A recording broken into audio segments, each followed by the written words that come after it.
hello! Did you miss me? Greetings and salutations to each and every one of you. I have returned from my over week-long break from my birthday donathon. This is I, Cuddlymuffintop, bringing you a special stream to commemorate my return to streaming with my top 10 favorite video games I finished for the first time in 2025. I miss all of my chubby checkers. There, everyone gets to be missed in this regard, not just Sober Tony. Now I don't miss you anymore, but hello! But again, big thank you to everyone who has made a contribution during my birthday donathon last month. It was a great time. I hope everyone basically had a swell occasion of me basically making a fool of myself in my new model here, and my new environment, my new home, and we might as well see how much more progress we can make in terms of my absolute stupidity. But in the meantime, of course, I'm Cuddlymuffintop, half human, half blah Vtuber, who comes into the virtual world through the wonders of human slapstick. So yes, it is a special little... It's something that I normally do each and every year, like around this time, where I basically highlight all of my favorite video games that I finished for the first time last year. So it probably is going to be a bit of a shorter stream to kick things off, but hopefully I'll be back into everything else starting tomorrow in this case. So no more need for me to let all of you know in regards to who this stream is sponsored by, or what I'm raising money for, or any of that. So now we don't have to do that for quite a while, not until October in this case. So there's Sober Tony, Sober Lisa, and to anyone else who happens to be watching this live as we are going right now, either on Twitch or YouTube. Maybe you're watching this as a past stream, or you're lurking, maybe doing something else off to the side. Hope you've been doing okay, taking care of yourselves, and staying safe out there. So, think we should just blobby get started? Should we just go ahead and swing ourselves, see if my opinions are basically something that you think, oh, that's not a good pick at all. What the bloody hell were you thinking when making that pick? It's very subjective, of course. My word is not the final word when it comes to these lovely occasions. But yeah, of course, there's going to be another one squeaking in. But yes, if you're interested, of course, in checking out any of my socials before we get started here, I mainly have been posting on my Blue Sky. Oh, look at this! Sylvie Sablewing with a raid already! Once I got myself started, well, hello there, Sylvie. Greetings and salutations. Everyone coming in from the raid. I have just recently started. For those of you who are unaware of who the blobby hell I am, I'm Cuddlymuffintop, half human, half blob VTuber who comes into the virtual world through the wonders of human slapstick. And this is my first stream back after taking... It should have been a much longer streak. It should have been a much longer break at this blobby point. Why is everyone so drawn to that button? Why is everyone so drawn to that blobby button? Also, friendly reminder, since Sylvie is here, which I'll give a shout out to you right now. I hope you had a fun stream. Sylvie and I will be back to playing more of Portal 2 next Tuesday at 8 p.m. Central. That will be the stream that we're going to be getting back into the swing of things. We're going to get a little bit messy. Spoilers? That's not much of a spoiler. It's going to be part 3. So thank you to everyone. There's a shout out for Sylvie if you want to check out their stuff right here. It's like Sylvie, do you have a fart button, and how many times have people used it? Because it seems like they always come to me to fulfill the wildest imaginations, and It's giving me a little bit teary-eyed at the moment every time they just utilize this. There we go. That's what I think whenever anyone does that. Oh, but anyway, Sylvie, if you do need to skedaddle. Oh, really, strategist? Is that what it is? Well, are you gonna have to force her to get it one in this case? Or maybe there should be a honey button. I'm never gonna let that go. I'm never gonna let that go. Nope. Absolutely not. Absolutely not. Oh, Sylvie. If you're still around here. Tomodachi Life living the dream stream. I'm finally doing this Friday. So yes. Yes. Just so you'll know where, 7 p.m. Central, I'm gonna start the accursed stream of that accursed game. I don't know if I'll get to you because, yes, I am planning to create Sylvie in that game. So, it was honestly, I was originally going to play that game already, but one of my Donathon goals was to, for $1,000 re-raise for Extra Life for Kids last year, is to play a popular game being streamed. And what popular game out there right now that's really hitting the waves than Tomodachi Life living the dream? Yes. Yes. Yes. Just imagine if you basically coded your Butsy with a fart. Every time Butsy were gonna be played, I don't think you would survive.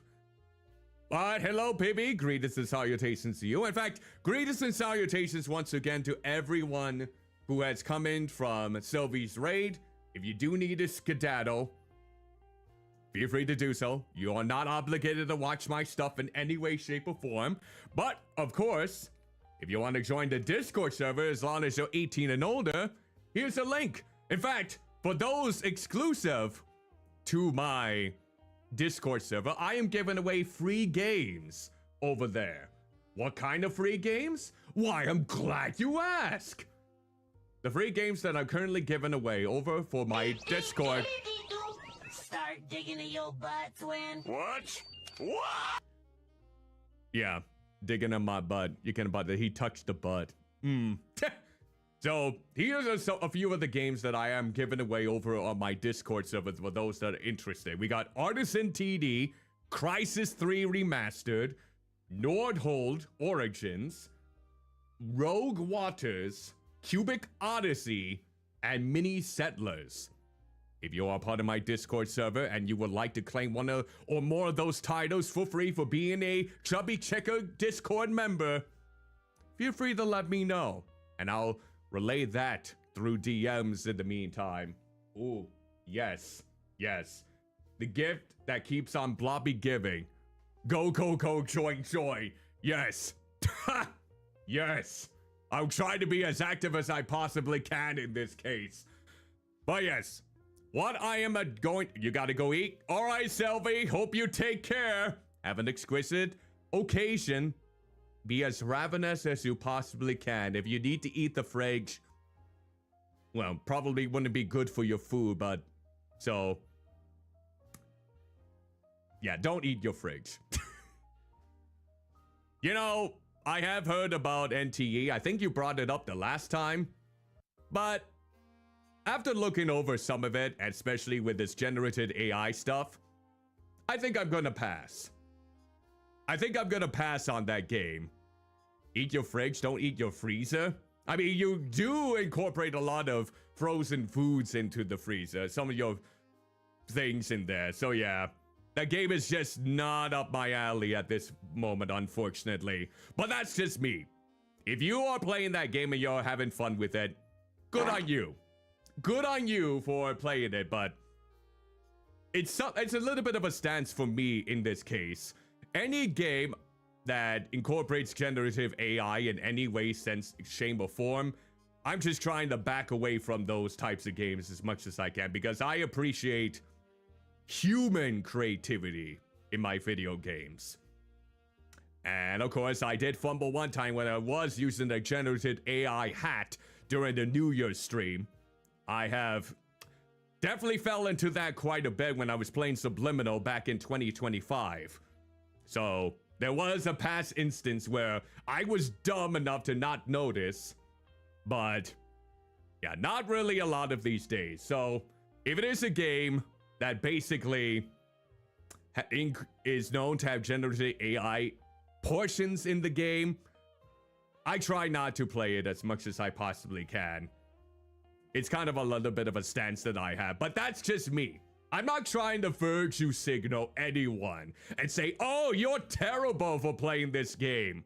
No, that's not the kind of person that I am. These are my own virtues. And no one here in my Chubby Checker community should be obliged to follow me. And that's the same for my picks for my top 10 favorite video games I finished for the first time last year. So yeah, that's just me though. I'm glad that people are enjoying it though, in this case. Alright, so without further ado, it is time for me to incorporate my top 10 favorite games of 2025. This thumbnail, as well as all the other thumbnails that you are about to see, were done by Ali Illustrate.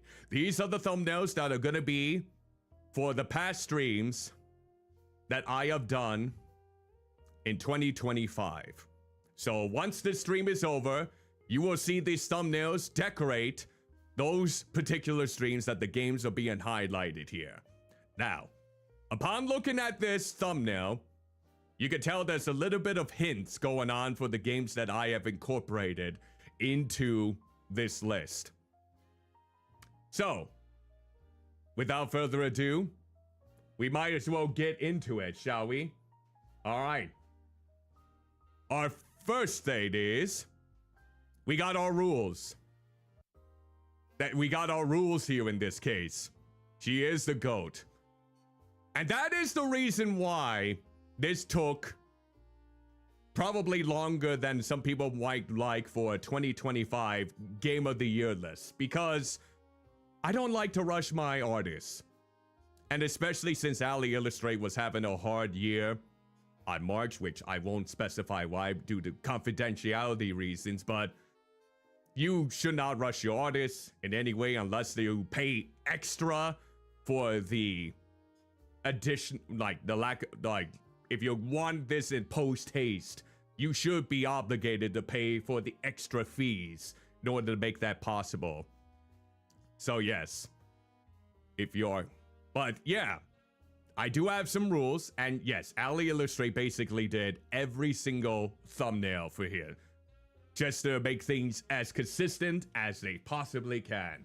So let's go over the rules. First off, it must be a game I finished for the first time last year, or one that I played numerous enough hours to give an informative opinion.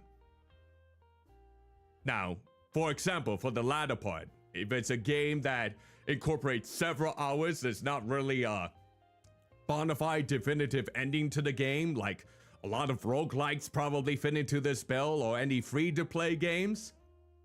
Yeah, if I placed a huge chunk of hours and I enjoyed my time with it wholeheartedly, then yes, that is a game that is qualified to be on this list. However, this is a very important one, and for those of you who have seen my past top 10 lists, I unfortunately cannot play every single game.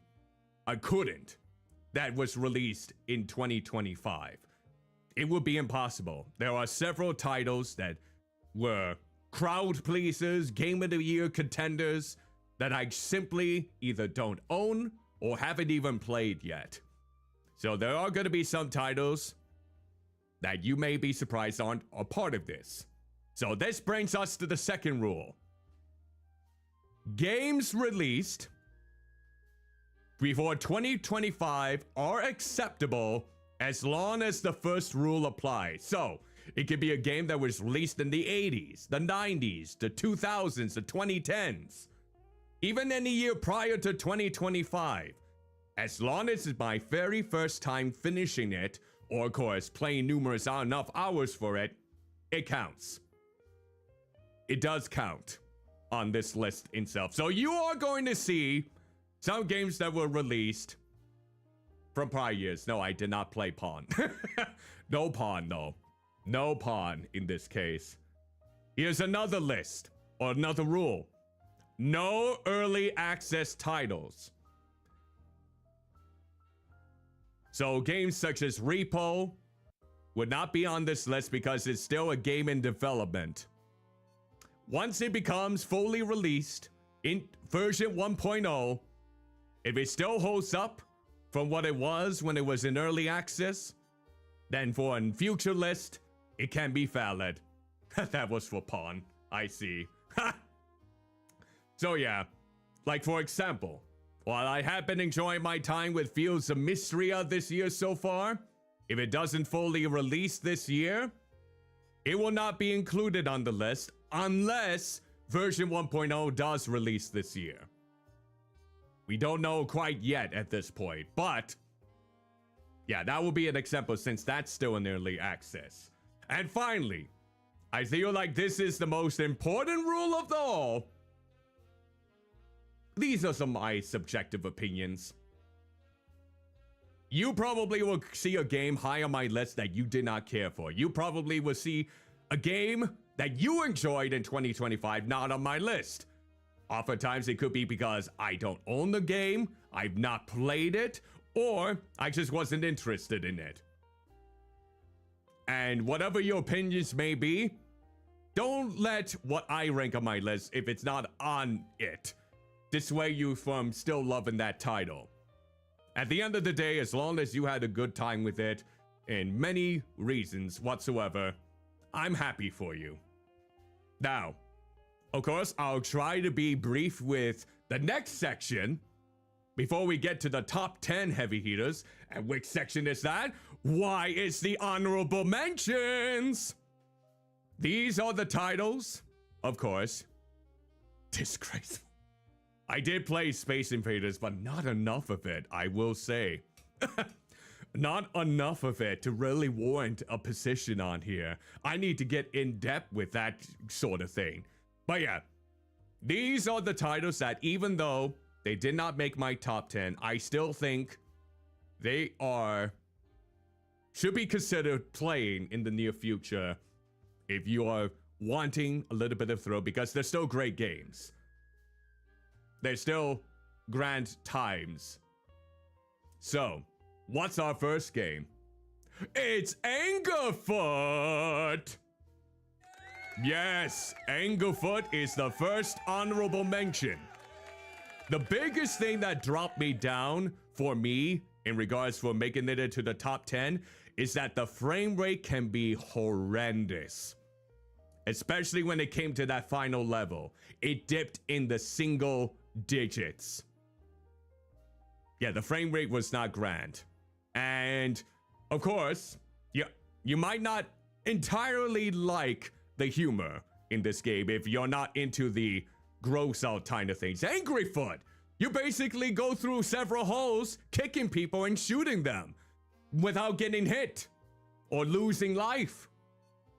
It is a charming game. Anger Muffin. It is a lot of fun to try, but I'm not very good at this game, but I did have a swell amount of fun with kicking things, with shooting people. Just don't expect me to ever try a speed run in this game anytime soon because I am incompetent with that. Our next honorable mention is a warrior. The latest game from the same developer as Helltakers. And to be completely honest, I prefer this one over Helltakers. And no, it's not because of the Yuri elements. But it is an engaging aspect of utilizing resource management with what you're trying to fix and dodging your enemies' bullets. So a mix of bullet time, difficult bullet time elements, as well as management. It can lead to very chaotic and oftentimes arduous results. The story is serviceable to a lot of extents, but if you're in the mood for some Yuri, maybe this might be up your alley. Who knows? It doesn't go so strong with it, but it is enjoyable. And did I mention it's free to play? All of the developers' games, including Helltakers, are currently free to play and download over on Steam. So, with that said, you owe it to yourself to try this game out, and it does have a cool soundtrack too, just like the other one. Our next game is one of the most well-regarded RPG Maker horror titles that I never got to play in the first place. And that is The Witch's House MV. Now, here's one thing that kind of goes against it. It should not cost that much money. Last time I checked, it was around $14.99 for this game. A game that can oftentimes take you 3 to 4 hours to finish. That is a little bit ridiculous. So honestly, you might be better off playing the original if you really want to get your teeth sank into this title. I do like the revamped graphics. The sound design and the many numerous ways in which your main character can die is quite hilarious oftentimes. So there we go. In case you wanted to look more at my feminine charms with the wig. So yeah, I feel like that is quite important with that in mind. So there we go. Definitely only get this game if it happens to be on sale. Don't try to pay full price for it. And how does it rank to the other RPG Maker games? It's a good one. It wouldn't be on this list if it wasn't. But I think I prefer some other ones. Wobbuffet? Wobbuffet. Which one? The purple wig or the blonde wig? I'm trying to know, is it the purple wig? Is it the witch's wig? Well, that's just terrifying in a lot of ways. All right. Now, the next thumbnail is a double hitter. Oh, the blonde wig. Wobbuffet. And it's Formless Star and... Oh, I forgot I didn't even lock it. Formless Star and Pilgrims. I actually did a double stream highlighting these both on my list, and they both are well worth the effort. In fact, one thing that I forgot about is that Formless Star is from the same developer of another game that I basically put in my honorable mentions years ago, called Franken. Formless Star is such a cute, randomly generated type of game with a lot of charm, and all you have to do is, well, you have to find and discover different creatures before you take off. And it has a lot of lovely, charming, creative monster designs and so many other elements that just makes it such a unique and wonderful trip. As for Pilgrims, it's from the same developer as Happy Game. And this is one of those very simple point-and-click adventure games that only takes around 1 hour to 2 hours to really beat. In fact, both of these are relatively short. And the graphical design is, for both of them, stellar. I really like the pixel work for Formless Star, and the art design for Pilgrims is something that I'm just reminded of whenever I looked at some children's books. So if you're looking for a short point-and-click adventure with so much grand design to it, Pilgrims is the game to go. If I were to say which one is better, I think Formless Star is better for me, but Pilgrims is still one to really take into consideration. Now, the next honorable mention, yes, there are quite a lot of them. It was my first foray into the find the odd object kind of game that Exit Egg brought into prominence. And it all took place at a British pub. 10 bells! 10 bells is the next game on my honorable mentions.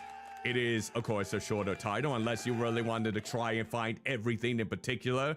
You are looking over a British pub, seeing if there's any sort of delightful oddities mixed in each one while you're trying to uncover the murder that transpired within this pub. What went down here? And some of the events were quite petrifying, but in a good way. So if you're looking for another find that oddity within the room, please check this one out. It's also relatively cheap. I believe it's under $10 on Steam if you're looking for another one and you want a unique setting besides the usual one. Something about British pubs. I swear, something about them. Now, you want to go into another country's type of fiction? I think out of all the games that I played last year, this one had some freakish... What's the right word? Had some freakish undertones involved with it. Especially if you decide to go 100% into the game itself and you find out what the blobby hell the ending was. It is the latest visual novel from the same developer as Steins Gate, Iwakura Aria. If you have not heard of this game yet, you should. Especially if you are a fan of visual novels, if you're a fan of very strange Yuri relationships. It's another Yuri game, but this one goes deep. This one goes into some very mysterious and sometimes uncomfortable places. So it's rated N for mature for a reason.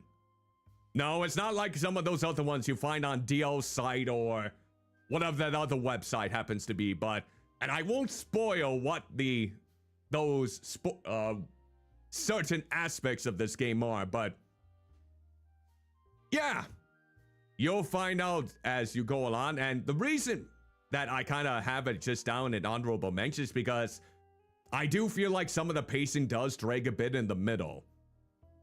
And I feel like you really don't get much of a payout in terms of the finale unless you try to get every single ending that this game has to offer. Because if you don't, you'll be ruined of the most cursed ending that doesn't even showcase itself as you might like. But the connotations, the context, the subtleties involved is, let's just say, it reminds me of much darker times.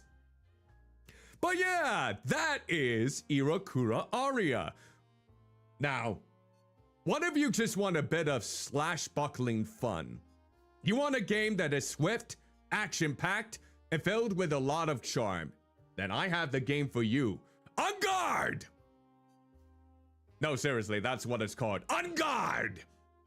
It is a very short but honestly complex swashbuckling adventure that picks you in the role of a swashbuckler-to-be who is trying to stop a corrupt official from going about their deeds, and there's some romantic tension between her rival that I love.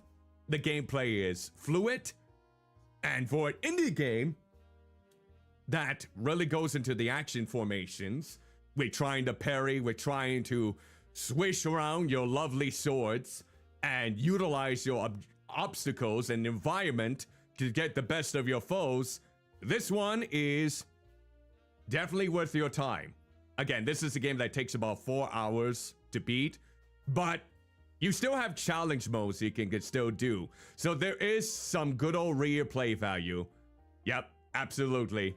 UK versus USA era. Hey, this is down south. Or is it? I got a dub. Cuddly, did you forget where this takes place? Oh, it's been so long since I played this game. I'm sorry. It might be in Spain, it may be somewhere in Mexico, but it's still enjoyable nonetheless. Okay.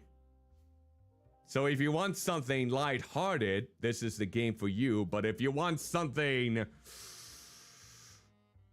that has raised a lot of controversies this year, that you want to be disturbed on so many levels, but also have a good chuckle at its dark humor, may I present to you the one, the only, Horses!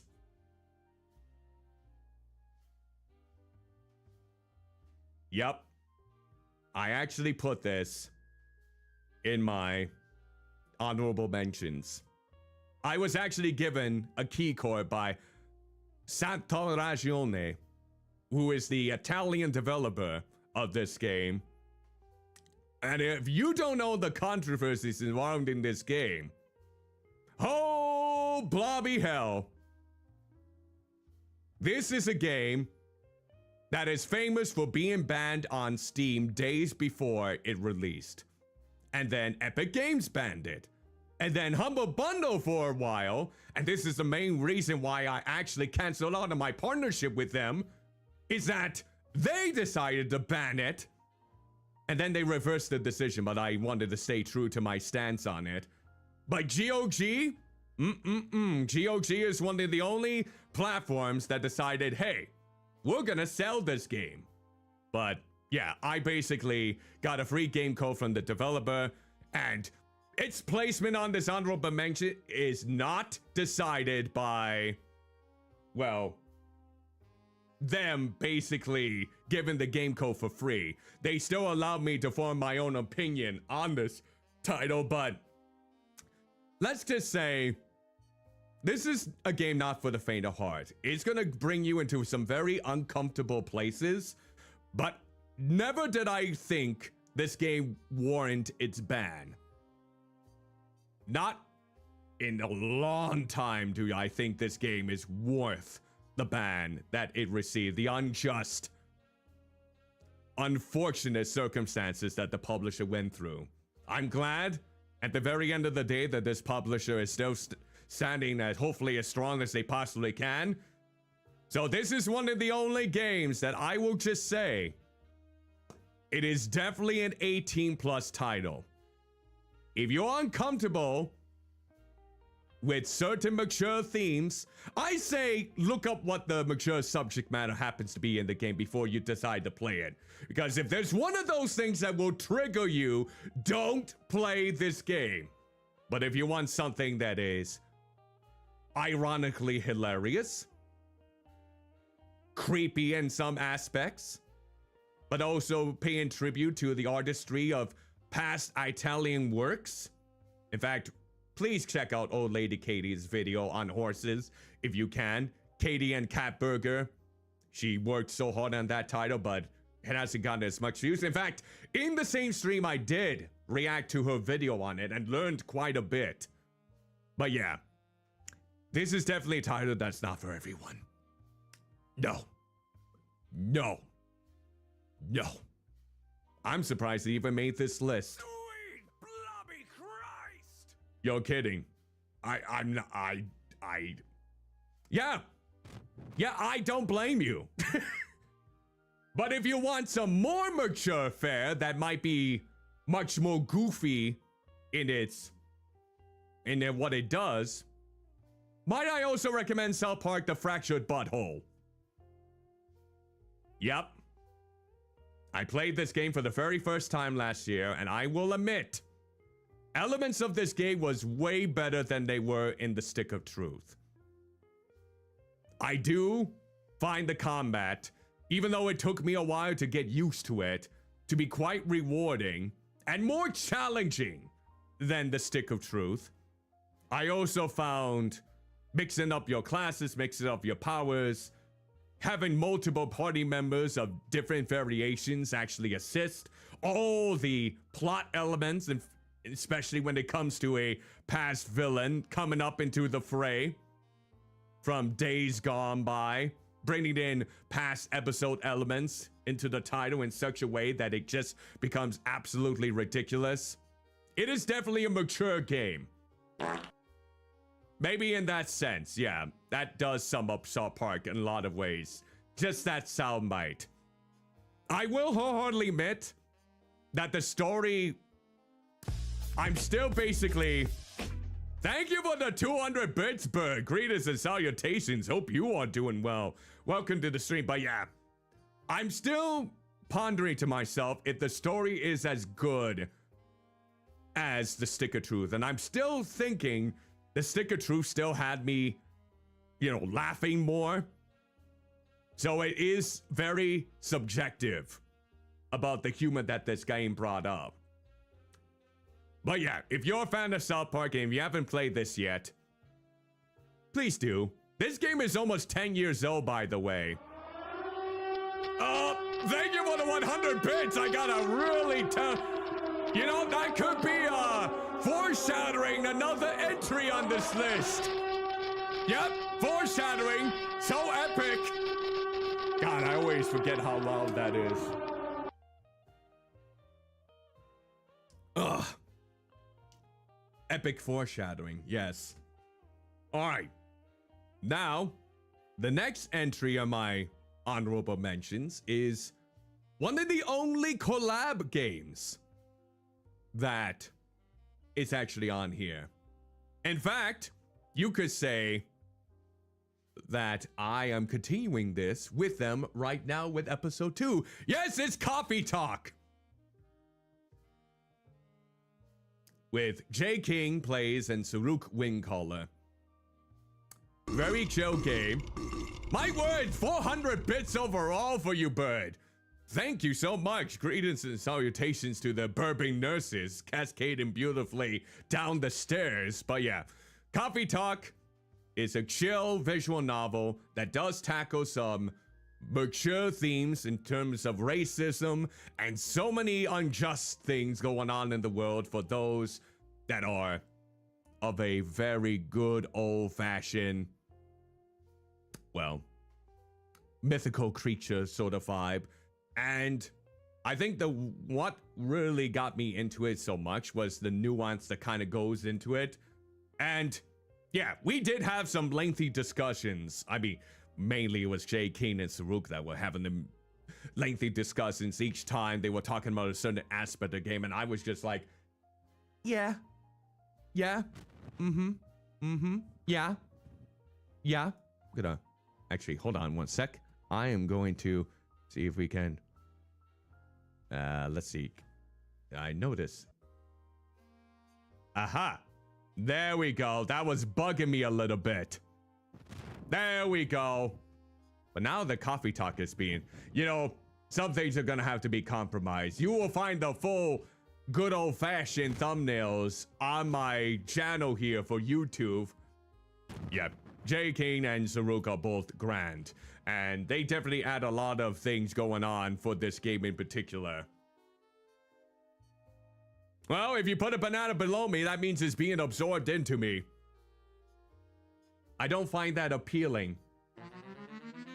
There's your pun for the day.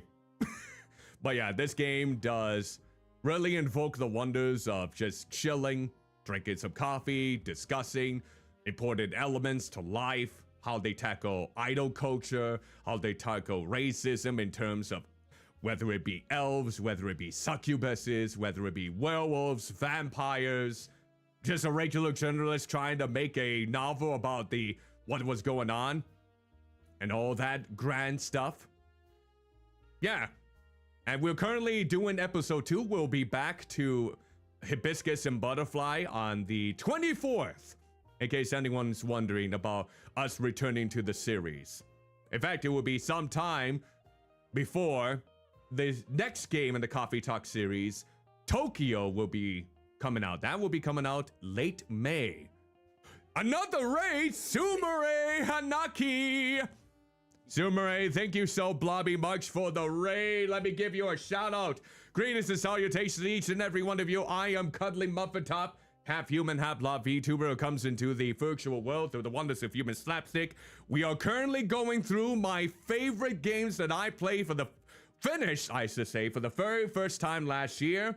Coffee Talk with J. King and Zaruk Wingcaller being one of them. And In case you're wondering what the other titles I have put in my honorable mentions, they are South Park: The Fractured Butthole, On Guard, Awaria, Formless Stars, Pilgrims.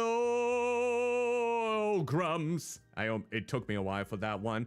We also got, oh my god, how can I forget some of them? Angerfoot. We also had, come on, this is a quiz for you.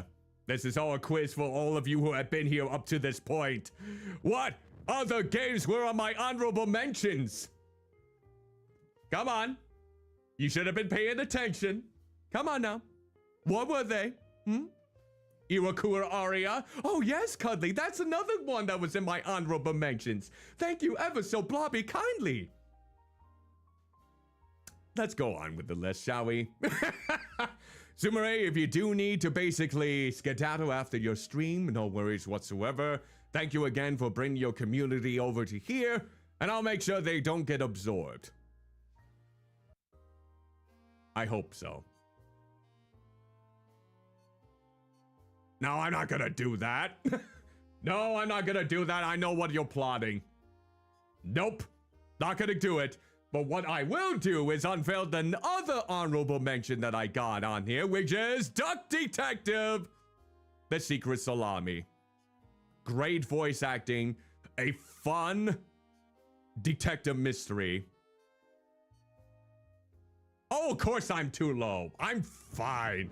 Well, I was basically, you know what? I was basically just being low on here, so that way I don't cover up all of the good old-fashioned thumbnails.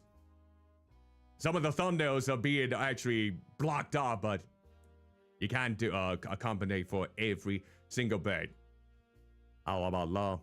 I'm just peeking. You don't need to see me. You can hear me. But here we go. Duck Detective has some great stellar voice work with the likes of Sean Piplock, Lizzie Freeman, and so many other talented voice actors, bringing their A game to such charming characters throughout. And the mystery is just so silly but yet complex. And the main detective is just an absolute wreck with a bread addiction. What about Hear My Muffin Man? You don't want to hear me as well? But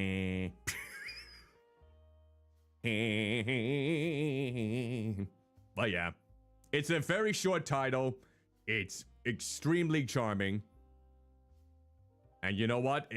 You should play it if you're looking for something cute. And it is accessible to those that may have a good old-fashioned hard time trying to round up all of the details and notes that you get through each adventure.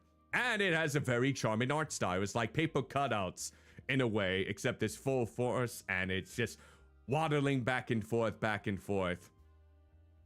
And will the Ghost of Glopping be part of the next list? I think so. It's a possibility, but where? I don't know yet.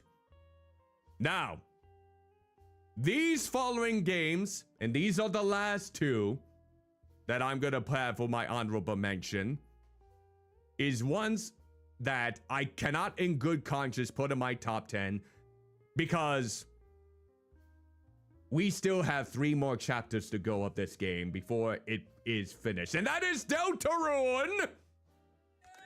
Deltarune chapter 3 and 4 are my final honorable mentions. And again, the game is not finished yet. We still have chapters 5 through 7 left to go before I can proudly say, hey, this is a good old-fashioned grand. Oh yeah, they had such great, and this one for sure had some great animations. The laser pointer in this one was hilarious. A lot of great tributes to like the old action RPG games of The Legend of Zelda for this one for sure. Taking on the Black Knight, beating it within an hour was also grand. And a lot of other things basically, but that's chapter 3 is not the only one. Here's chapter 4. Here's the chapter 4 thumbnail for all of this. And yeah, Chapter 4 might be one of my favorite chapters going into this, simply because everything is accumulating up into such a degree that now things are getting kind of ugly. Things are getting serious with whatever is going to be happening next in the next 3 chapters. Will Chapter 5 come out this year like they say? We'll have to wait and see. It will be great if it does, because I can't wait to play it. And then have to replay it numerous times because I missed the details for the secret boss. Now, before I go on with the rest of the things, I'm going to go ahead and use the restroom so we can go right into the top 10. So with that said, I will be right back.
Oh, I made it. What a blobby miracle. Oh, yes, I have returned. Thank you so much for your patience in the meantime. But yes, the blob, the cuddly blob, has made it to the facilities. Yay! Record scratch and applause for this occasion. And hello, Doomy Crew VT. Greetings and salutations to you. Hope you're doing well. Looks like you came from the raid. Okay. You came back at the perfect time. Oh. Delightful, it seems. It's like, oh, it's just one of those instances like, I hope I don't have Crohn's disease.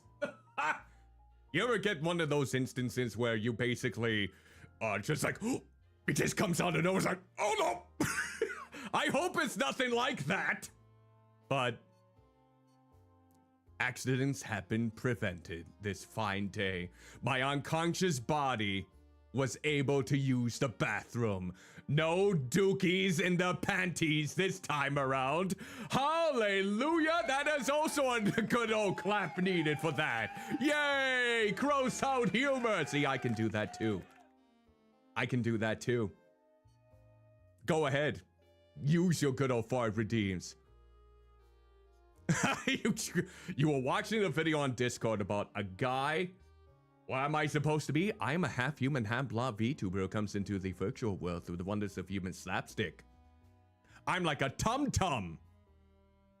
My eye is my belly button eye. That's what I am. Was fed up with the fox mistaking him for his father. I'll have to probably watch that video then in this case. It does sound like something that I would fit right into the whole pretext. Yup. Yup. So now that we've gone through all of the honorable mentions, how do you think I fare in terms of my picks? Do you like my picks? Do you like the thumbnails that Ali Illustrate did so well with? Have you liked each of the thumbnails? Yes, these are the thumbnails that will be going on to each of the streams they're associated with after the stream is over, in case anyone is wondering on the YouTube side of things where my past streams will be. So yeah, hope you have been enjoying each of these, because now we are going into the top 10. We're starting off with number 10. You know, it's strange, everyone. Each and every year, I always say that I suck at puzzle games. But why is it that every year I do a top 10 list, a puzzle game happens to be put in it? Why? Every year that I do a top 10 favorite games I finished for the first time last year, why is it? Oh, well, thank you very much. That's what I aim to be. Creative, unique, and cursed. Well, I know you didn't add that last part, but I always add that as one of my tags. So that way, they know what they're getting themselves into. They know exactly what they're getting themselves into in this case here. But yes, every blobby time I do one of these lists, even though I suck at them, a puzzle game always creeps up into my top 10. So which one do you think it is? Which puzzle-like game that I played last year made it into my top 10? I'll give you a hint. It is a game that centers around how women should not be allowed to be famous gardeners or botanists in any way, shape, or form. In fact, that's right, it's the Botany Manor! Who knew that growing plants in this way would lead to some invigorating aspects of solving them? All you have to do is grow plants around particular seeds to progress the story. It can be complicated. It can be simple. It can lead to some which I would consider very prominent times in which women will not value for being botanists in the field. So yeah, this game had a very cool art style. I really enjoy what would be, what kind of art style was it, but it was entrancing. It made things tranquil. It made things serene, even when I was struggling to figure out what to do next with the next floral arrangement. It was one of those games that had me thinking, you know what? Hello, Soy McNug. No, that's not what I was saying. Greetings and salutations, Soy McNug. Hope you are doing well. Welcome to the stream. But it made me ponder on, like, even though I am not good at solving puzzles in puzzle games, sometimes I do need a guide in order to get things underway. I still enjoy them from time to time. And I think this one for sure is one that I will not forget anytime soon, simply because of the way that goes about this puzzle and how it made me so invigorated to actually garden. Like another game I just finished this year. Would that be on the list, I wonder? So yeah, Botany Manor normally goes for, I think it was $24.99 on Steam. If you're interested in checking that out, highly recommended. Now number 9. All right. Out of all the games that I played this year, that I finished for the first time this year, I did not think this game would make it on the top 10. Not only that, I didn't think this game would be so favorite, or like we review so favorably. I thought the studio that has done these types of games in the past did not have a good track record. A lot of the games that these developed were not exactly, especially when it comes to addressing mental health concerns, kind of books it in large ways. And when I heard that they were remaking one of my absolute favorite horror games of all time, I wasn't that enthusiastic. But lo and behold, they actually did it. Silent Hill 2 Remake made it into my top 10. I'm as flabbergasted as I was when I finished playing it. Who knew that a remake to one of my favorite survival horror games of all time, a lot of people's favorite survival horror games, would be so favorable, that would actually treat its mental health circumstances with actual grace, that actually expands upon certain elements that makes things even more potent and disturbing all at the same time.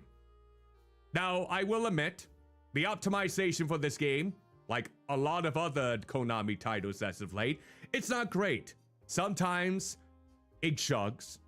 It isn't good with its frame rate at times. Sometimes you move at a little bit of lethargic pace, so it's like your resources weren't being at its absolute grandest.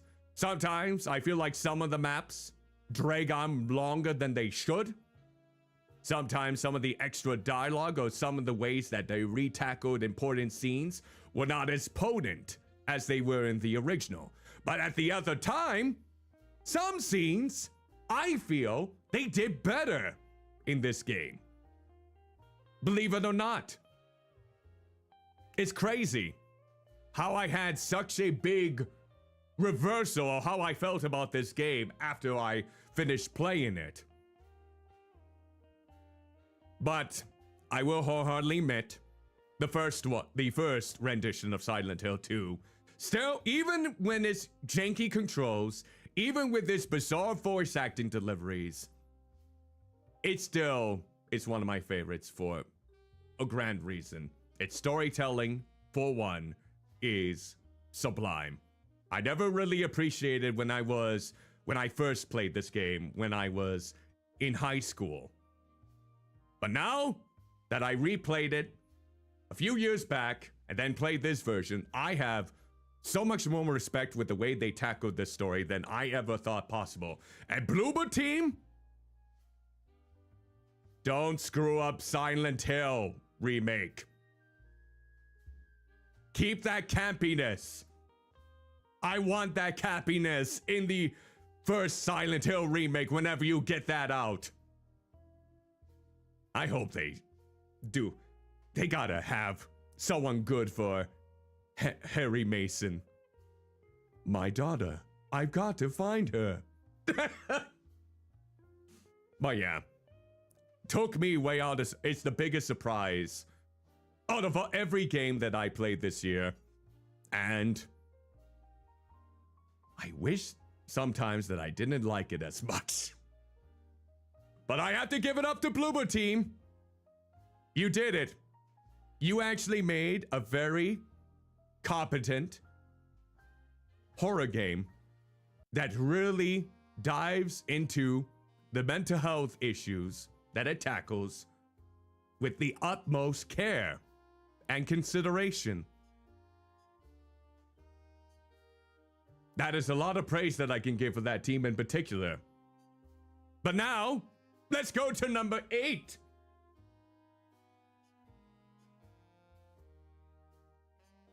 So, the odd thing about this next list of games, all 3 of them have something in common. Yes, 3 games in a row here on this list made me laugh out loud, made me chuckle so much that it was considered a little bit tricky to try and organize which ones I preferred the most. So with the first one, this is actually the first one that I got a copyright strike on, a warning on, for its depiction of nudity on YouTube, even though the nudity involved in this game were taken from famous paintings. I feel like that's ass spelled backwards, if anything else. And that game is the finale to Joel Richardson's trilogy, Death of the Reprobate. Just imagine this. Monty Python-esque animation in a point-and-click adventure with some of the most dark and absurdist humor imaginable. Mix that in with the Renaissance paintings back then, and you got yourself quite the wild ride in a lot of ways. I feel like out of all the games that I have in my top 10, this one might be... No, actually, that might be... Oh god, I hated the horny refrigerator. I hate it. For some, I remember, in case you're wondering, that was something from Atomic Heart. I will say right now, as someone who is on the asexual side of things, having someone like that in a video game makes me so blobby uncomfortable that I detested that refrigerator from Atomic Heart just because of how... What's the right word for it? How absolutely unhinged and uncultured, well, not uncultured, how unhinged and how grabby they were. And that was one of the things that kind of turned me off of that game. There are so many other things that turned me off from that game in particular, but I thought it was okay, though, at the end of the day. But yeah, speaking of which, Death of the Reprobate is hilarious. Its dark humor really tickles my funny bone in so many ways. The way that they depict Joel Richardson I hope I'm saying the name correctly. Is it Joel Richardson or is it John Richardson? Oh my god. Imagine if I basically butchered the name of this actual game. I need to look that up. Oh my word. Oh, Cuddly, you better not be mispronouncing the name of the developer for this game. I swear to blobby hell. Let's see. Here we go. Gotta find this out. Joel Richardson. Haha! I did not screw it up. Hallelujah! But seriously, if you want some absurdist, dark, crazy British humor, well, not even entirely sure if it's really British, but he really pulled it out of the park for this grand finale to this trilogy. If you're looking for something that's beyond bonkers, that has a short point-and-click adventure experience, please check out Death of the Reprobate. Please check out the other 2 titles too, Four Last Things, and one of my absolute favorite comedic games of all time, The Procession to Calvary. Everyone should check out, especially The Procession to Calvary. You don't even need to play these games in order. in order to get the full experience. If you wanna start with any of the titles in particular, I say go immediately with the Procession to Calvary. That one is in my top favorite comedic games of all time, and everyone should play it. Okay, so there's that in the meantime. Let's go ahead and get to the next list. So yeah, all the other games that I got in my top 10 are, of course, the next two are also comedic in value. And this one is very, very, very British. Thank goodness you're here! That definitely gets a round of applause because I feel like out of all the thumbnails Ali Illustrate made, this one brings me the most joy. Look at me as the little tiny yellow man that slaps things around. Seriously, if you want a completely bonkers British adventure, you have got to play this game. You have to. You can slap just about everything. And it's hilarious. How many things can just go completely wrong, go completely right, all the comedic timing of some running gags or just one-time events. It's beyond comprehension, but let it be known that it's also in very British. Some of you might be, you go for a walk? Come on now. This is invigorating. This game at least lets you go for a walk and slap people. What better thing that you can do than that? It's not like you can slap people in real life. Well, yes, you can, but you also will get in trouble for doing something like that. In this game, you don't get in trouble because it's fictional and it's in the video game. Seriously though, this game was a real treat. The animations, everything about its British presentation, the voice acting, of course, was stellar. Even if it was done by only a couple people, the music had its own flair to it. Just everything about it just tickled me in the right way imaginable in terms of my funny bone. Wait, I don't have any bones. How about my funny flap? I suppose that's one way you can consider it. Good old slapstick humor can do that a lot of the time. So, you will be surprised when I say that this game isn't my favorite comedic title this year, despite all the praise that I've given it. The next title is for number 6. Now, you might have seen a game making the rounds because it incorporates the voice acting of a very popular VTuber in its game, Iron Mouse. Iron Mouse voice acted in the developer for this game's latest title. So, if you really want to get into the developer's forays into very comedic, fancy adventures, and if you're in for a musical time, this might be one of the most underrated games that I have on my list. A game that I think more people should try out. It only takes you a couple of hours to beat, and that is Once Upon a Jester. This is my favorite comedic game of last year. Even though it didn't come out last year, the amount of charm, the amount of absolute buffoonery, the graphical styles, the way that they keep in the flubs for each of the voice acting lines, you would think that, oh, that's just so horrible of them to not cut off the flubs, but it had so much blubby charm and I love it. This game is so blubby grand. More people should play this game. And then play the newest game with Iron Mouse as a voice actor in it. Seriously, it's relatively cheap these days. And I didn't think I would enjoy it because it is a musical game. And I may not be the biggest fan of musicals, but this game, it entranced me.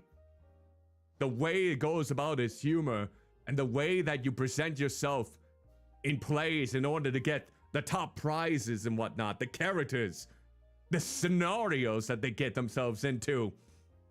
It's so wholesomely grand. It's beautiful. It's so beautiful. More people should play this game. More people should play this game, for the love of God! Please give these developers all the grand wishes. Review their titles on Steam if you can. That would be wholeheartedly appreciated. Yes. So, with that said, yep, that is all of the comedic games now. Though I will suppose some of you might find the next game comedic in its own right. That is number 5. We have made it to the halfway point. The top 5 favorite games that I finished for the first time last year. And would you believe that it took me an entire decade to get started on the Yakuza series? I played a Yakuza game for the very first time last year, and I loved it. And a lot of people think this is their favorite of the bunch. Now, when I originally played this last April for its comedic months, I didn't think they had a lot of comedic bits. There's a lot of intense drama involved with this. When it comes to the Japanese mafia, all the twists and turns, all of the suspense, all of it keeps you engaged. But when you least expect it, something completely screwed up, silly, and beyond comprehension just lingers around the corner. Someone who is in their underwear, basically doing a merry dance, and wanting to do many prefer the things and being proud of it, lingers around the corner. And you know what? You know what I basically missed out on, apparently? An infamous baby scene was apparently in Yakuza 0, and I completely forgot about it. I'm not going to specify what kind of baby scene, but for those of you who have played Yakuza 0, if you think I did, I more than likely missed it. And I think I missed it in Yakuza 1 too, if I didn't even get to that part. Holy blobby hell. But this kept me captivated. I fell in love with Kuro Majima and of sports, and of course, Kiryu-san! I fell in love with the characters. I fell in love with the suspense, the goofiness, the unfiltered, unkept side quests, and all of that. It won my heart over. What can I blobby say? Some people may be surprised that it's not in my top 3, but I still think that some of the side quests kind of weren't exactly the very best. Some of them were simplistic in nature. And I feel like some of the mini games were okay. Some of the aspects of the plot kind of dragged on maybe a bit too much. But I still wholeheartedly enjoyed my time with Yakuza. And you can expect me to play Yakuza Kiwami 2 in the near future. Hopefully in June next month. And now, number 4. Would you believe that I also never played this title until recently? Now, I don't mean the original. The original of this game, I played years ago, back when it first came out.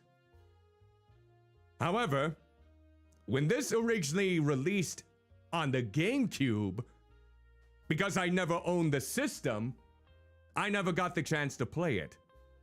So last October, it was my very first time playing this remake. Yes, right. I played 2 remakes last October. And out of the both, this one was my favorite. Resident Evil HD Blobby Remaster. There you go. There's my lovely face.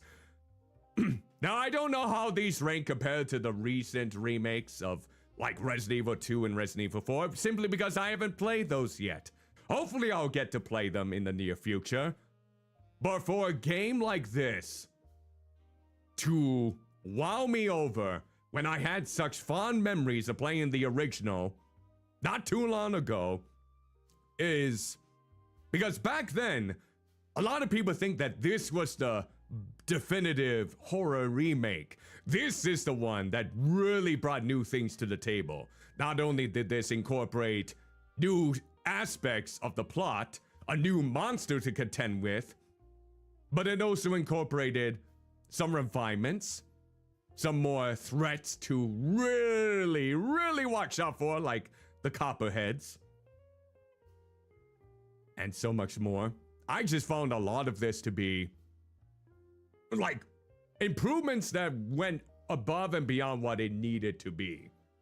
And yes, even with, if you switch it over to the tank controls, which honestly with this kind of game, with the fixed aspect, the fixed camera angles, tank controls for me are like my absolute favorite control scheme to use, because every time I try to use the modern controls for these types of titles, it normally goes, hey, it oftentimes allows me to not control it the very best. So I played both campaigns, Chris's and Jill Valentine's, and I immensely enjoyed all of it. The only thing that I can really say that is a bit of a detriment for this title is that you can't really say that the voice acting is as hilarious as the first. Say what you will about the original Resident Evil's voice acting. It may have been terrible, but there was a lot of charm and campiness to it that made it so memorable. And while the voice acting is fine in this game, it did lose some of that campy charm to it because of it. And that was one thing that I kind of wish was added as a little extra feature. But oh well. All the other things about this were beyond amazing for me. So yeah, now we got my top 3 titles. No more remakes, no more remasters. We got original titles now. Let us go on to number 3.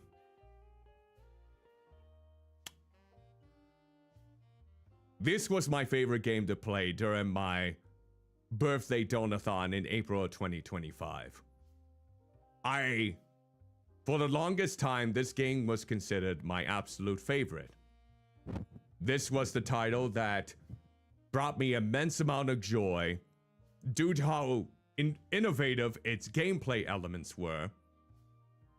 Not only due to its artistic direction, which really took things in such a wondrous direction, but it also, in a lot of ways, this could be the funniest game that I actually played this year. Ha! Psych!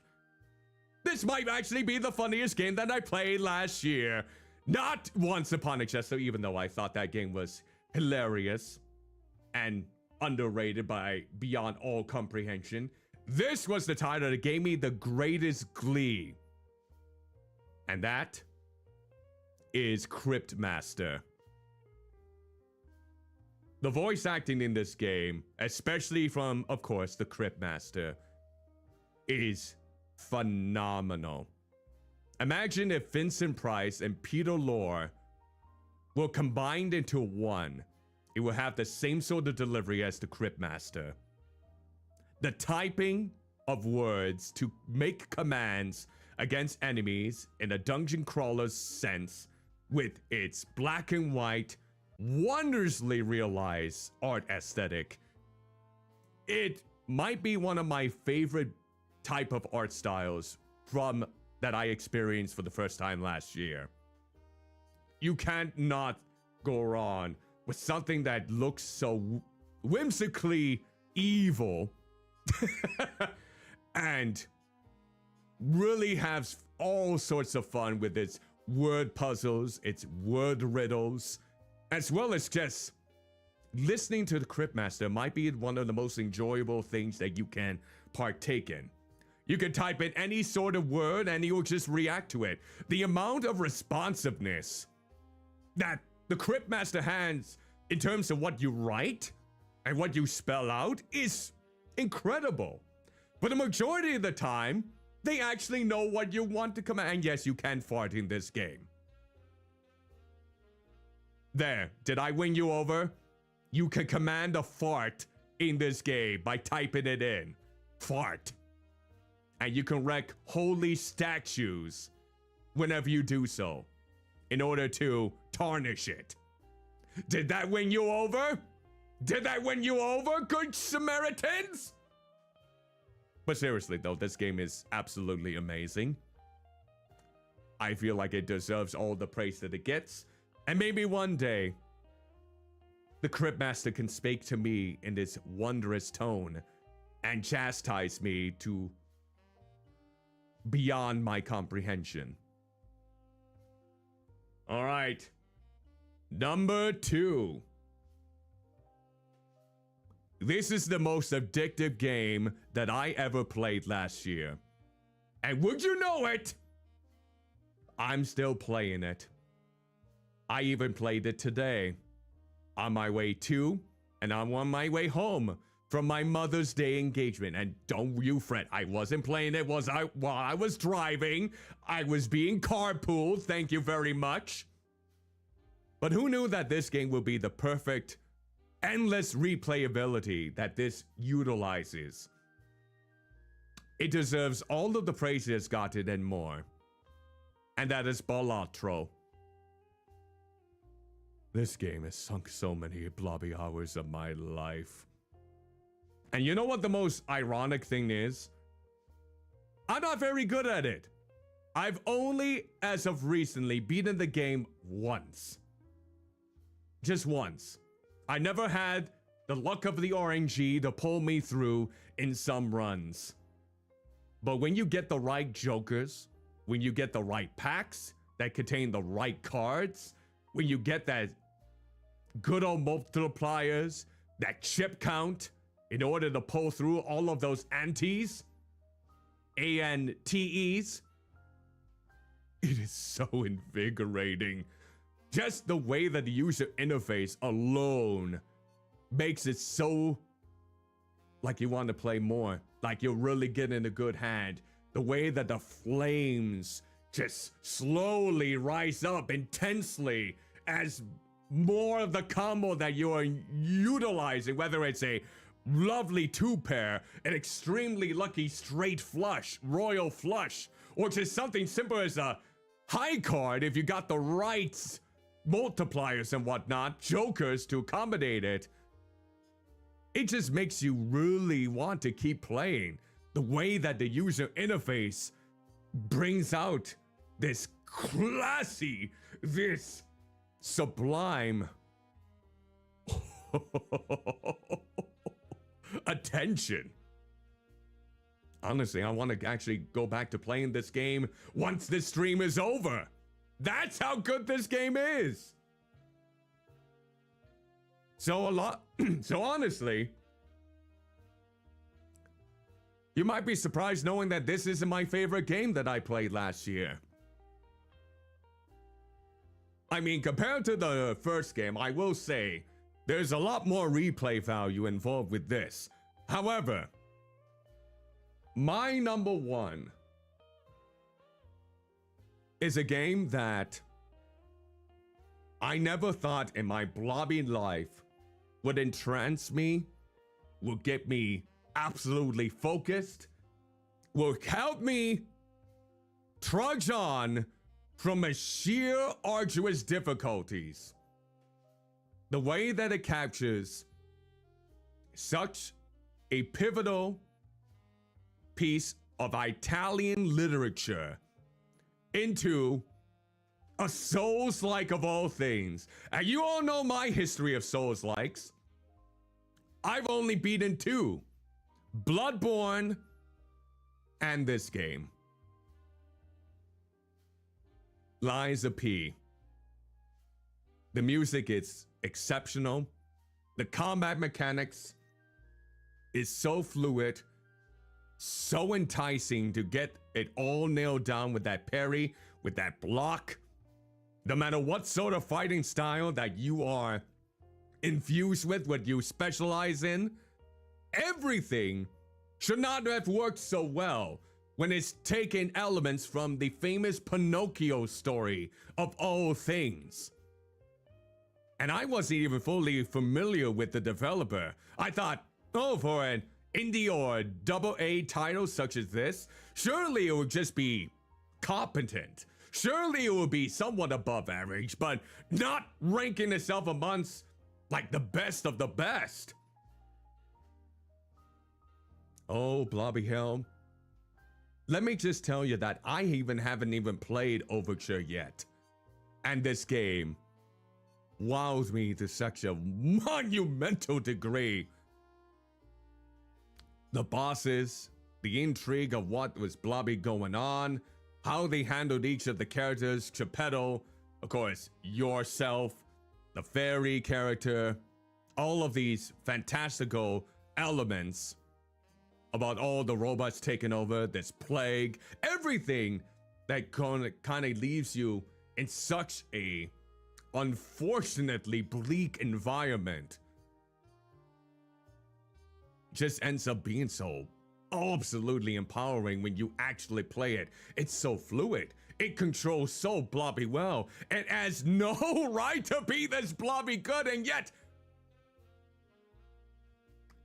it kept me on. It's another game that caught me off guard. I just couldn't Blobby believe it. So yeah, another Souls-like is my #1 game. The other one being Bloodborne. Remember when I beat that? Do you think I'll ever get back to Dark Souls? Maybe. Maybe I'll play Demon Souls first and then get back to Dark Souls and then go from there. But for right now, as long as I don't have to deal with a 1-second delay, which I'll probably have to for Demon Souls since that's a PlayStation 5 exclusive, that might make things a little bit tricky. But you know, even if I may not be good at these types of games, the amount of satisfaction I get from winning over a boss, conquering a tough as nails enemy, finding all of these secrets abound, utilizing all of these weapons, and to see which one really suits my lifestyle. In case anyone is wondering, I went with the strength build. It was so much fun. Of course, the music is, like I said, incredible. I even have the finals for this music. I even got the finals for, well, I will be getting them in the near future, but for Thank Goodness You're Here. So yeah, that's it. Those are my top 10 favorite games that I played last year.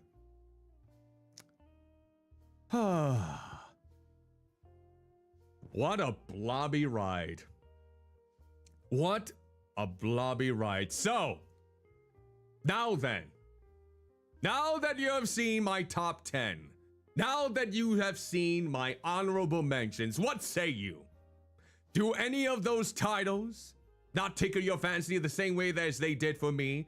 Did you feel like some titles deserve to be higher in the ranking than how I placed them? Do you think that Liza P did not deserve to be my favorite game? What was your favorite game that you played and finished for the first time last year? That's the most important question. Yes. That doesn't really answer a whole lot, but I'll take your yes as a yes. As a yes. But yeah, for those wondering, 10 was Botany Manor, 9 was the Silent Hill remake, 8 was Death of the Reprobate, 7 was Thank Goodness You're Here, 6 was Once Upon a Jester. 5 was Yakuza 0. 4 was Resident Evil HD Remaster. 3 was Cryptmaster. And 2 was Blatro. And 1 was Liza P. Monty Manor. Are you referring to Botany Manor? I mean, I did enjoy that game. It was in my top 10, but personally, I didn't think it gave me the same amount of invigoration as the other titles did. I still wholeheartedly enjoyed my time with it, but not to the same degree as the other titles. I did find the puzzles to be inventive, as well as challenging, and also simplistic in their ways. But I didn't get the same sort of satisfaction as I did with the other titles. I'm still wholeheartedly thankful that I was able to play it, and that I was able to enjoy it as much as I did. But yeah, for me, it didn't come close to the overall satisfaction and enjoyment as the other 9 titles did. But it's still something how, for a game genre like puzzle games that I always have the most trouble with, there's always bound to be one that ends up in my top 10. Regardless. I mean, 2024 was Cocoon. And now this one. Just goes to show how crazy that is. Because even with a game genre that I struggle with, there's bound to be at least one title that I play that goes beyond my expectations.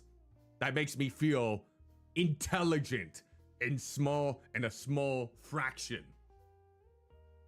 And that's what Bottom D Manor did for me.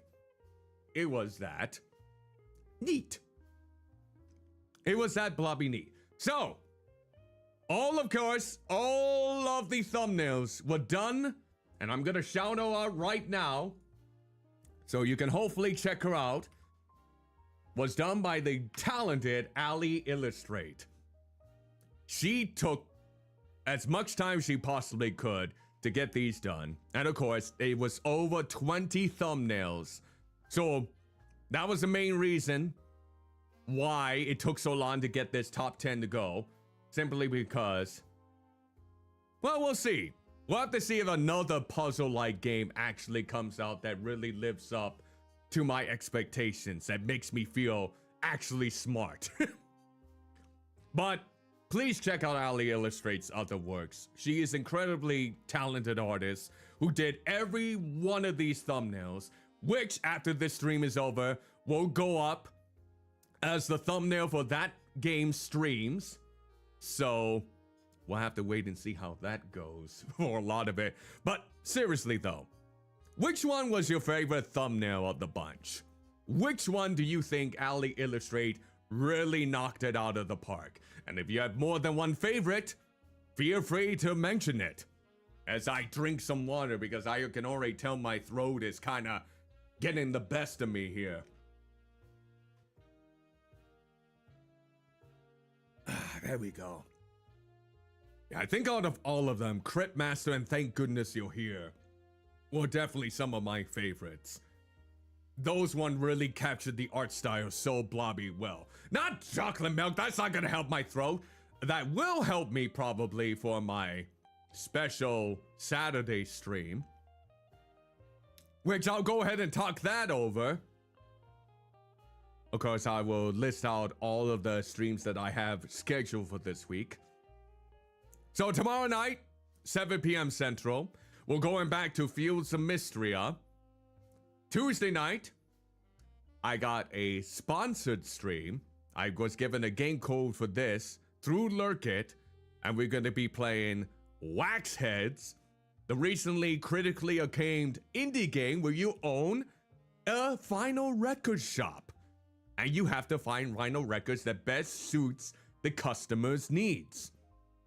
It has a very cool art style, and as a vinyl record appreciator myself, I figured this is one game that I can really get my flabby hands into.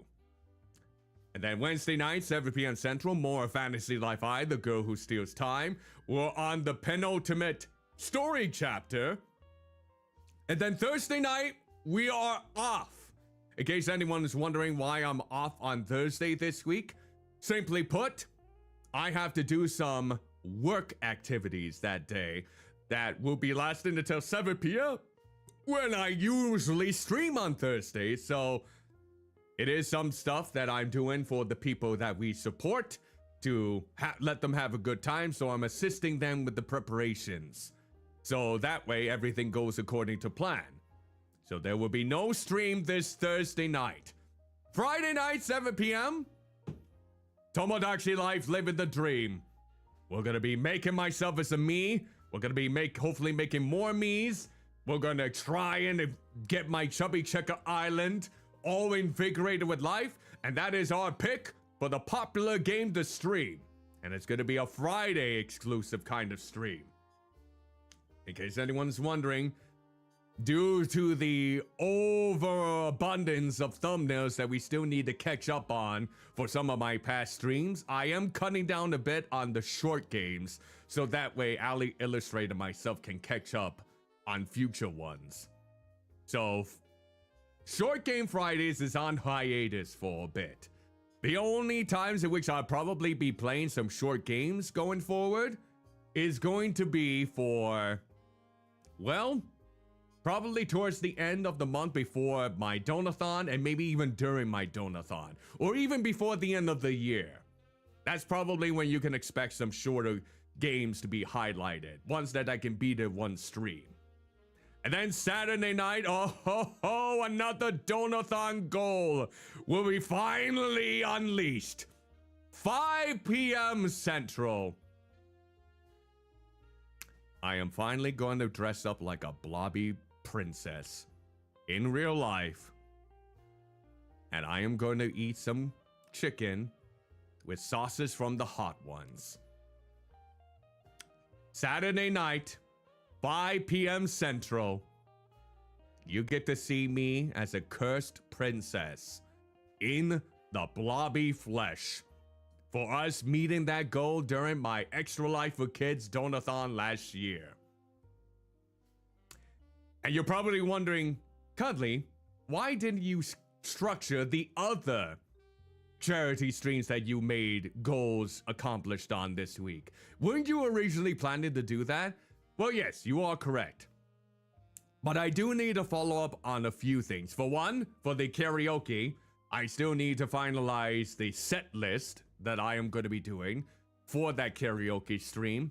I need to double check with my friends to make sure that was the song they want me to sing for the event. And it's going to be an unarchived one. So once I'm done with that karaoke stream, it will be taken down from Twitch and YouTube, so that way it doesn't get copyright struck. So if you miss it, you miss it for good. When I schedule that, if you want to really see me, listen to me sing, I'll make sure to leave a note for that. As for my miniature painting, I was able to get some supplies at a game shop alongside my brother while we were looking around. And the only things that I really need to make sure I figure out is to make sure my phone can be correctly used as a streaming camera for the occasion. I did get myself a arm that I can prop on it so it can be facing downwards as I am filming it. And I think I'm just gonna get myself a little bit of a platform to put all of my miniature paints on, so it doesn't just, and maybe a mat for it too, so that way I don't make a complete mess out of my streaming setup. And then of course, expect more Chris Chan watch-alongs in the near future. I was originally going to stream that on Thursday, but due to the work engagements that I volunteered for, that is not going to be possible for this Thursday. And then, of course, next Sunday, the sequel that some of you might not have been waiting for will be happening next Sunday at 3 p.m. Central. I'll be joined by the hefty honey known as Pandemonia, and she is going to be joining me for the sequel to our Big Beautiful Women and Big Handsome Men in Media Smash or Pass. So you can expect that next Sunday, 3 p.m. Central. If you want to see us how we rank each of the other participants. Oh my blobby hill, that's gonna be something else. And then all the other ones that I have to accomplish is my voice acting workshop, which I'm gonna try and do a physical workshop for that as much as I possibly can, and that's about it. I will then be officially caught up with all of my donathon goals from last year to this year. Holy blobby-luya. So that is what you can expect going forward. So, hopefully you can, well, the Chris Chan Watch-Along will probably take all the rest of this year, especially with the amounts that are, the amount of episodes plus new ones that will be coming out in the near future. Yay. But yeah, expect those to come out soon. Once I get a firm grip of everything, once I have a good setup for my miniature painting stream, once I know my set list for the karaoke one, once I am blob enough to watch more of the Chris Chan documentary stuff, that's gonna be great. So many things, so many lovely things. But yeah, that is going to be my schedule for the rest of this week. So yeah, I hope you enjoy this little special top 10 favorite games. I do enjoy saying these. And I will post what my overall tier list was for the 2025 games that I finished for the first time in the Discord chat and probably on my Blue Sky and YouTube as well. So you can look to see how I rank the other titles that I played for the finish for the first time as well. Not a lot of low ranking ones, just so you're aware. A lot of B ranks. Ones that I still enjoy, but it didn't really make it enjoyable enough to place in my honorable mentions. But yeah, that is going to do it. Here are my socials once again, for those of you who want to check those out. Again, I will be posting a new YouTube short sometime tomorrow. I believe it will be at 11 a.m. Central, where you can check that out. And then I will upload YouTube shorts every Monday, Wednesday, and Friday. So if you're not following me or subscribed to my channel over on YouTube, be free to do so. It is entirely up to you. And liking and commenting down below for each of my shorts and even this stream is greatly appreciated. In fact, for the question today is a rather simple one. What were some of your favorite games that you finished for the first time last year? What was your absolute favorite? Feel free to comment down below. Let's be amicable and understanding, of course, so we can be respectful to each other's favorite picks, because all of it is subjective. We each enjoy things in a very different sense. And you might even get recommendations or games that you never knew existed. And once you find out about them and check them out, they might actually win you over. Yeah. And of course, here's my Discord server if you want to check that out. And as long as you're 18 and older, you're more than welcome to do so. Again, I am giving away free game codes for those that are a part of my Discord server over on the Blobby Giveaways channel. Feel free to check them out over in there. It is first come, first serve. So if you do pick one, try to do it as if you do want to get one or more of those titles, feel free to let me know as soon as you possibly can so I can give you the code. So that way you don't miss out. All right. So now let's see. Before my throat completely dies out, let us see who we can raid this fine occasion. Who is currently live? There is a good amount of options, isn't there? Oh my, there is a good amount of options. Who do we go with? I gotta remember, We gotta go with... Ooh, hold on. That's a good amount. You know what? Let's do Bayreuth Amori. She's currently streaming right now, so let's go ahead. She is still playing Castlevania Aria of Sorrow. So let's give her a proper... You know what? Let's see. Celebrating wonderful video games raid. So let's go with that.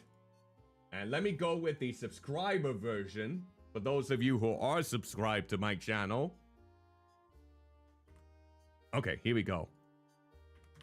For those of you who are subscribed to my channel, here is the raid message for you. Do not fret if you're not able to subscribe right now. The economy is tough out there for a lot of people. Completely understandable. If you want to save up your money for other necessities, especially ones that are vital to living your life. For those that are simply following me, I'll get a raid message for each of you that you can use. Let's see if I can type properly. That's the other thing. Okay, what would be...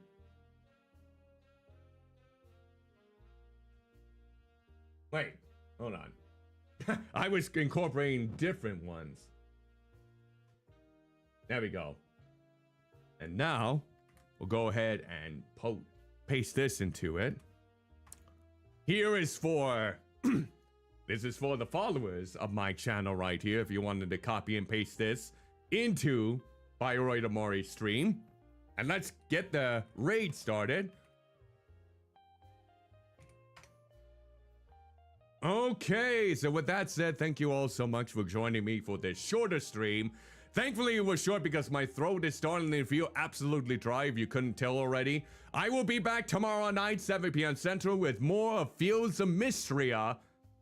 Let's see if we can mine any more vital, important objects and get some more materials for renovating our town tomorrow.